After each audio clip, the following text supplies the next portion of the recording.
Hello friends, welcome to பன்மொழி TV channel. நீங்கள் இப்போ தான் என்னோடய சேனலை ஃபர்ஸ்ட் டைம் பார்க்குறீங்கன்னா சப்ஸ்கிரைப் பண்ணிவிடுங்க. கூடவே பக்கத்தில் இருக்க பெல் பட்டனையும் கிளிக் பண்ணிடுங்க. அப்போ தான் நான் போடுற வீடியோஸ் உடனே கிடைக்கும். வீடியோ பிடிச்சிருந்துச்சுன்னா மறந்துடாமல் லைக் பண்ணிடுங்க. வாங்க வீடியோக்குள்ளே போகலாம். இன்றைக்கி நாம் மாடு கன்று போட்ட உடனே சீம்பால் கிடைக்கும் இல்லையா, அதை எப்படி செய்கிறது அப்படிங்கிறது தான் பார்க்க போகிறோம். பார்த்திங்கன்னா பக்கத்து ஊரில் மாடு கன்று போட்டிருந்துச்சு. எங்களோட ரிலேட்டிவ் வீட்டில் தான். அங்கே போயிட்டு நாங்கள் பால் வாங்கிட்டு வந்துட்டு செய்யலாம் அப்படின்னு சொல்லி முடிவு பண்ணியிருந்தோம். ஒரு சாயந்தர நேரத்தில் தான் நாங்கள் கிளம்பி போயிருந்தோம். அந்த ஒரு ஈவினிங் டைமில் பார்த்திங்கன்னா ஒரு தாத்தா மாடு மேய்ச்சிட்டு இருந்தாங்க. அந்த காட்சி பார்க்குறதுக்கே அவ்வளோ ஒரு சூப்பராக இருந்துச்சு. அதை தான் நான் இங்கே வீடியோவாக கேப்சர் பண்ணி இன்க்ளூட் பண்ணியிருக்கேன். இந்த வீடியோவை நீங்கள் பார்த்துட்டு வந்துடுங்க. நம்ம எப்படி சீம்பால் செய்கிறதுன்றதையும் டக்குன்னு பார்த்துடலாம். வானல் எடுத்துக்கோங்க. வானல் அடுப்பில் வச்சுருங்க. வானல் ஹீட் ஆகிறதுக்கு முன்னாடியே பால் சேர்த்துக்கோங்க.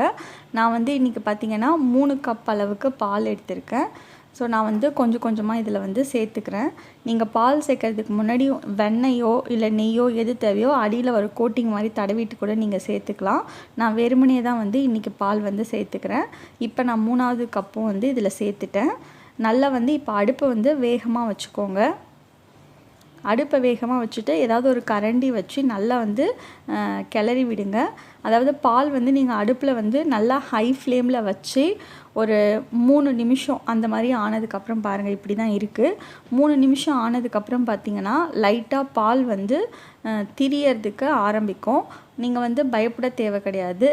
உடனே நீங்கள் பார்த்திங்கன்னா 1 நிமிஷம் 2 நிமிஷத்துலேயே பால் சில நேரத்தில் திரிய ஆரம்பிக்கும். ஆனால் இது 3 நாள் ஆனதுனால பால் திரியறதுக்கு ஒரு 3 மினிட்ஸ்க்கு மேலே ஆயிடுச்சு. பாருங்கள், இப்போ இதுதான் ஸ்டார்டிங் ஸ்டேஜில் இப்படி தான் இருக்கும்.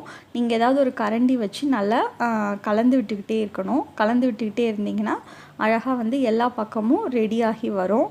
பாருங்கள், ஒரு 5 மினிட்ஸ் ஆனதுக்கப்புறம் இப்படி தான் இருக்குது. ஏதாச்சும் ஒரு கரண்டி வச்சு அழகாக எல்லா பக்கமும் ஹீட் ஆகிற மாதிரி நல்லா கலந்து விட்டுக்கிட்டே இருங்க. அடுப்பு ஹை ஃப்ளேம்லேயே இருக்கட்டும். இப்போ பால் வச்சதுக்கப்புறம் ஒரு 10 மினிட்ஸ் ஆகிடுச்சு. 10 மினிட்ஸ்க்கு அப்புறம் பாருங்கள், இந்த மாதிரி ஸ்டேஜில் இருக்குது. இது நல்லா கலந்து விடுங்க. இப்போ நல்லா பால் நல்லா தனியாக பிரிஞ்சு வந்திருக்கும். இதை நல்லா கலந்து விடுங்க. 20 மினிட்ஸ்க்கு அப்புறம் பார்த்திங்கன்னா இப்படி தான் இருக்குது. இதில் இருக்கிற தண்ணியெல்லாம் நல்லா சுண்டணும். தண்ணியெல்லாம் நல்லா எல்லாமே வத்துற அளவுக்கு நல்லா கொதிச்சுக்கிட்டே இருக்கணும். அடுப்பு நல்லா ஹை ஃப்ளேம்லேயே இருக்கட்டும்.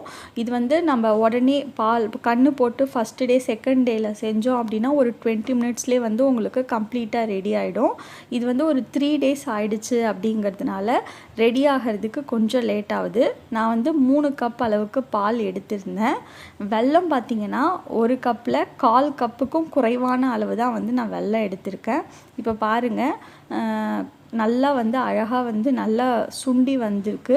இதில் இருக்க தண்ணியெல்லாம் இன்னும் நல்லா வற்றணும். கிட்டத்தட்ட ஒரு அரை மணி நேரம் ஆனதுக்கப்புறம் பாருங்கள், நான் 1/4 கப்புக்கும் குறைவான அளவுக்கு தான் வெல்லம் சேர்த்துருக்கேன். வெல்லம் சேர்த்து பண்ணும்பொழுது உண்மையிலே ரொம்ப டேஸ்ட்டாக இருக்கும். நீங்கள் ஜீனி சேர்த்து செய்கிறத விட வெல்லம் சேர்த்து செஞ்சு பாருங்கள், அவ்வளோ சூப்பராக இருக்கும். வெல்லம் சேர்த்ததுக்கப்புறம் லைட்டாக பார்த்திங்கன்னா தண்ணி விட ஆரம்பிக்கும். அதை நீங்கள் கவலைப்பட தேவையில்ல. மறுபடியும் கொஞ்சம் நேரம் அடுப்பில் வச்சிங்க அப்படின்னா அந்த தண்ணியெல்லாம் வற்றிட்டு அழகாக உங்களுக்கு ரெடி ஆகிடும்.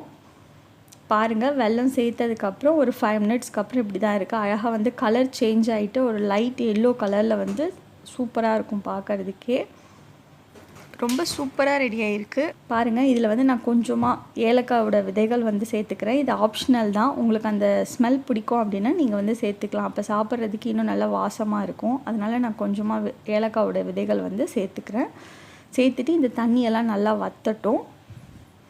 எனக்கு இது கம்ப்ளீட்டாக ரெடி ஆகிறதுக்கு பார்த்திங்கன்னா 40 மினிட்ஸ் ஆச்சு. இப்போ அழகாக தண்ணிலாம் வற்றி ரெடி ஆகிடுச்சு. இதை ஒரு பவுலுக்கு நாம் ட்ரான்ஸ்ஃபர் பண்ணிக்கலாம்.